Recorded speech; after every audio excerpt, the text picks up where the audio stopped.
दक्षिण अमेरिका का देश वेनेजुला इस वक्त दुनिया की राजनीति में सुर्खियों में है। पिछले दिनों वहां पर लंबे वक्त तक सत्ता में रहे राष्ट्रपति निकोलस मादुरो को अमेरिकी कार्रवाई के बाद गिरफ्तार कर लिया गया, जिससे देश के सत्ता समीकरण में भारी बदलाव आया है।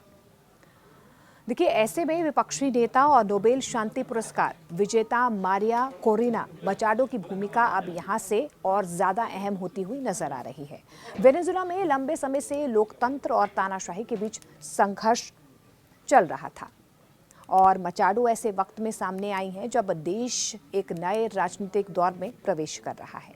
आखिर मारिया कोरिना मचाडो कौन है? आपको पहले तफसील से ये बता देते हैं। दरअसल आपको बता दें कि मारिया कोरिना मचाडो वेनेजुला की एक प्रमुख विपक्षी नेता हैं। उन्हें 2025 में नोबेल शांति पुरस्कार से सम्मानित भी किया गया है। नोबेल समिति ने ये पुरस्कार उन्हें लोकतांत्रिक अधिकारों को बढ़ावा देने और तानाशाही से लोकतंत्र की शांतिपूर्ण राह पर ले जाने के लिए दिया गया था।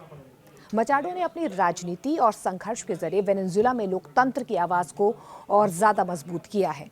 वे एक समय में सत्ता विरोधी आंदोलन की मुखिया थी और नागरिक अधिकारों के लिए लगातार संघर्ष करती रही हैं। उन्होंने ये पुरस्कार वेनेजुला के दुखी और पीड़ित लोगों को समर्पित किया था और कहा था कि ये सम्मान उनके संघर्ष का प्रतीक है। अब इस बीच ये भी कहीं ना कहीं कहा जा रहा है कि ट्रंप और मचाडो का एक जुड़ाव है, जो अब वेनेजुला में आगे देखा जा सकता है। देखिए, मचाडो ने नोबेल शांति पुरस्कार जीतने के बाद इसे अमेरिकी राष्ट्रपति डोनाल्ड ट्रंप को समर्पित करने का ऐलान किया था। उन्होंने कहा था कि ट्रंप ने लोकतंत्र और मानवाधिकारों के समर्थन में स्पष्ट भूमिका निभाई है और उन्हें इस पुरस्कार को ट्रंप के नाम करना चाहिए। हालांकि देखिए, मारिया अपनी जीत के बाद ट्रंप से अक्टूबर 2025 के बाद उन्होंने कोई बातचीत नहीं की, उनसे कोई बातचीत नहीं कर पाई, जैसा उन्होंने खुद एक इंटरव्यू में भी बताया था। कुछ रिपोर्ट्स ये भी कहती हैं, ये दावा करती हैं कि ट्रंप आधिकारिक रूप से मचाडो का समर्थन इसीलिए नहीं कर रहे हैं क्योंकि उन्हें नोबेल पुरस्कार स्वीकार किया है। कुछ समीक्षक इसे ट्रंप के लिए एक मुश्किल स्थिति भी मानते हैं।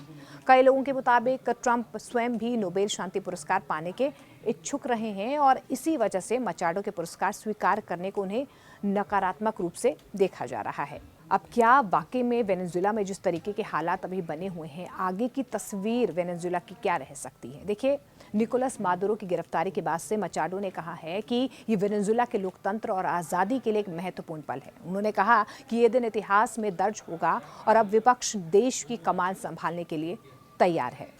मचाडो का ये भी दावा है कि आज़ादी का समय आ गया है और वे राजनीतिक रूप से आगे बढ़कर देश को लोकतंत्र की दिशा में लाना चाहती हैं। उनके इस रुख को कुछ विशेषज्ञ ट्रंप को खुश करने की कोशिश के तौर पर भी देख रहे हैं ताकि उन्हें अमेरिकी समर्थन मिल सके, जिससे सत्ता परिवर्तन और भी प्रभावी ढंग से हो सके। वैसे ये भी कहा जा रहा है कि ट्रंप की तरफ से मारिया कोरिना मचाडो को राष्ट्रपति बनाने में समर्थन सीमित रहा है और वे अधिकतर किसी तटस्थ या दूसरे रुख को पसंद करते नजर आ रहे हैं।